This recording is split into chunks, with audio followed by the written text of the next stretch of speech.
আসসালামু আলাইকুম, সবাই কেমন আছেন? আশা করি অনেক ভালো আছেন, আমিও ভালো আছি। আর আজকে আরেকটা ভিডিও শুরু করলাম। একদম সকাল থেকে দুপুরে রান্না করব ভাবছি, আজকে কলাই রান্না করি মাছ দিয়ে, আর সাথে একটা ভর্তা করবো, এই দুইটাই। আর এই যে আরেকটা জিনিস আপনাদেরকে দেখায়, বাটিতে পানি রাখছি আগে থেকে। পানিতে রাখলে এই কলা কালো হবে না, আর এই যে কলার যে কষটা বাটিতে বইরে কলাটাও কালো, সরি, বাটি কালো হবে না। আর ফুলুর সুসা করলে ফুলুরটাও কিন্তু কালো হয়ে যায়, যার কারণে এই যে কড়াইটা নিচে বসিয়ে দিছি। কড়াইটা কলার এই কষটা আবার এই যে হাতে বলেও কালো হয়। কলার কষ, জামা কাপড়, এই যে কাটার সময় জামা কাপড় একটু সেফ রাখতে হয় যাতে না লাগে জামা কাপড়ে। এটা আমার অনেক পছন্দেরই কলা।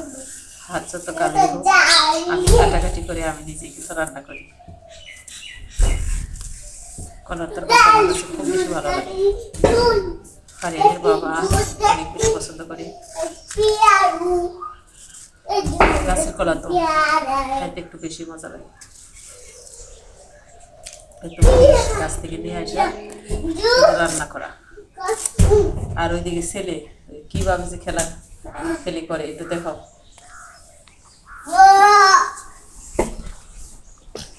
রোদের মধ্যে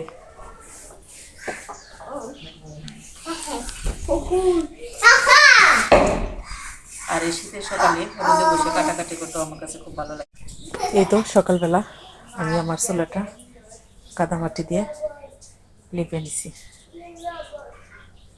এখানে দুইটা চুলা আছে, দুইটা লেপা হয়েছে।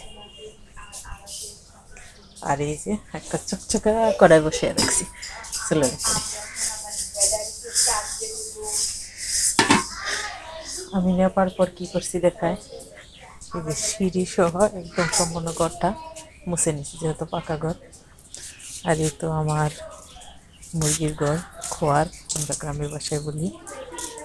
আর সকালবেলা উঠে সর্বপ্রথম দুয়ারটা ঝাড়ু করছি, একদম চকচকা ওঠান আমার। আর সম্পূর্ণ ঘর ঝাড়ু করা হয়েছে, সিঁড়ি মোছা হয়েছে, সিঁড়িতে একটু কুয়াশার পানি পরে ভিজে থাকে। আর এখানে আছে আমার একটা জাংলা পুঁইশাকের, এখানে এই পুঁইশাকের জাংলায় আমার পুঁইশাকের এই যে ফুল ধরতেছে, এই যে ফুল।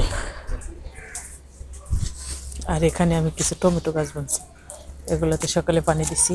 সকালবেলা ওইটা অনেক কাজ থাকে, সকালে একটু কাজের চাপগুলো বেশি থাকে। মরিচ গাছ আছে, আর এই যে আমার গাছে দুইটা পেঁপেও আসছে ছোটো ছোটো একটু। আর এখানে আছে এক লাইন মরিচ গাছ, এখনো কিন্তু কুয়াশা কাটেনি, সূর্য উঠতেছে কুয়াশা ভেদ করে। ওই তো সূর্য। আর এই হলো আমার ঘর।